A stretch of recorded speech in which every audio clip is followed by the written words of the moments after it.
আসসালামু আলাইকুম। ফ্যাক্স বাংলাতে আপনাকে স্বাগতম। আপনি কি কখনো খেয়াল করেছেন শীত বা ভয়ে আমাদের লোম খাড়া হয়ে যায় কেন? চলুন আজকে সহজভাবে পুরো বিষয়টা বুঝে নেই। আমরা এই অভিজ্ঞতাটা জীবনে অনেকবার পেয়েছি, তাই না? হয়তো শীতের ভোরে ঘুম ভেঙেছে অথবা হঠাৎ কোনো ভয়ঙ্কর কিছু দেখেছি।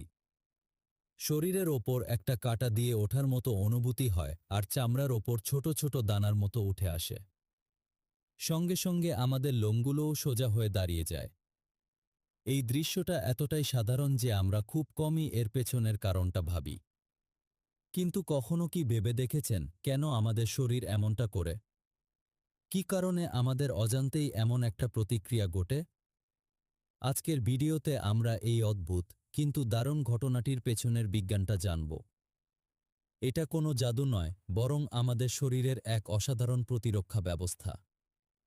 আমাদের শরীরের প্রতিটি চুলের গোড়ায় একটি ছোট্ট পেশি থাকে, যার নাম ক্যাক্টর পিলি। এর নামটা একটু কঠিন মনে হলেও এর কাজটা খুবই সহজ। আপনি এটিকে একটি অদৃশ্য সুতো বা ছোট রশির মতো ভাবতে পারেন, যা চুলের গোড়া থেকে আমাদের ত্বকের উপরিভাগ পর্যন্ত লেগে থাকে। যখন আমাদের শরীর ঠান্ডা অনুভব করে বা আমরা কোনো কারণে ভয় পাই, তখন এই ছোট পেশিগুলো সংকুচিত হয়। সহজ কথায়, পেশিগুলো যেন হঠাৎ করে টান লেগে ছোট হয়ে যায়। আর যেই মুহূর্তে এই পেশিগুলো সংকুচিত হয়, তখন সেগুলো চুলের গোড়া টেনে তোলে। এর ফলস্বরূপ আমাদের লোমগুলো সোজা হয়ে দাঁড়িয়ে যায় আর চুলের গোড়ায় ছোট্ট একটা উঁচু অংশ তৈরি হয়।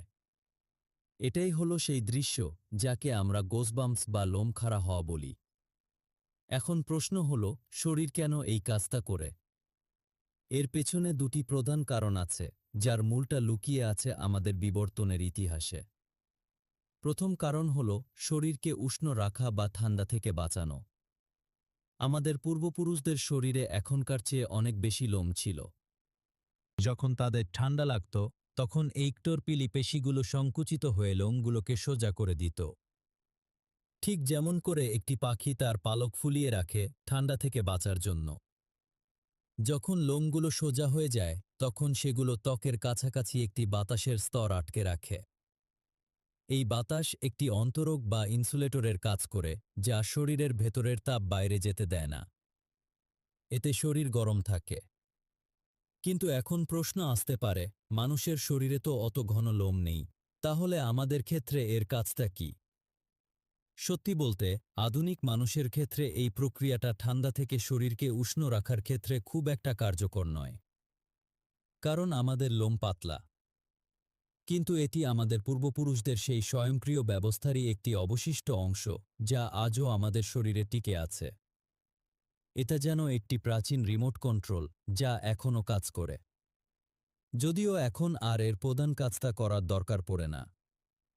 দ্বিতীয় কারণটি আরও বেশি কৌতূহলপূর্ণ, আর তা হল ভয় বা তীব্র আবেগ থেকে নিজেকে রক্ষা করা।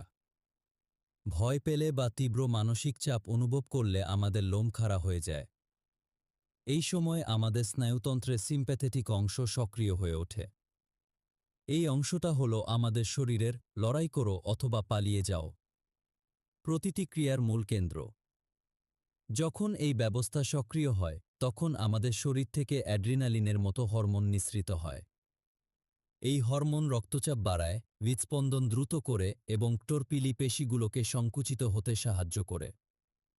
প্রাণীজগতের দিকে তাকালে এই কারণটি আরও স্পষ্ট হয়। খেয়াল করে দেখবেন, যখন একটি বিড়াল ভয় পায় বা রাগ করে, তখন তার লোমগুলো খাড়া হয়ে যায়। এতে তাকে বাস্তবে যা তার চেয়েও বড় এবং ভয়ঙ্কর দেখায়। এটা শিকারী বা শত্রুকে ভয় দেখানোর একটি উপায়। মানুষের ক্ষেত্রেও এই প্রক্রিয়াটি ঠিক একইভাবে কাজ করত।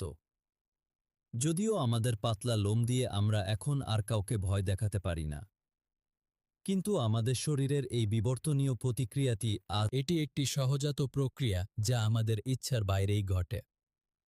একটু ভাবুন তো, আমাদের শরীর কতটা বুদ্ধিমান।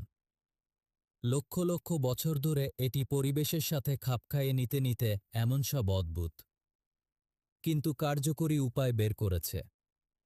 আজকের দিনে লোম খাড়া হওয়া হয়তো আমাদের জন্য খুব একটা ব্যবহারিক কাজ করে না, কিন্তু এটি আমাদের শরীরের এক দারুণ ইতিহাসের সাক্ষী। এটি প্রমাণ করে যে আমাদের শরীর একটি সচল ল্যাবরেটরির মতো, যেখানে পুরনো কিছু কৌশল আজও টিকে আছে। তাহলে বন্ধুরা, আজকের তথ্যটি কেমন লাগলো? ভালো লাগলে লাইক করুন, চ্যানেলটি সাবস্ক্রাইব করুন এবং কমেন্টে জানান পরবর্তীতে কোন বিষয়ে ভিডিও চান। ফ্যাক্টস বাংলার সাথেই থাকুন। আল্লাহ হাফেজ।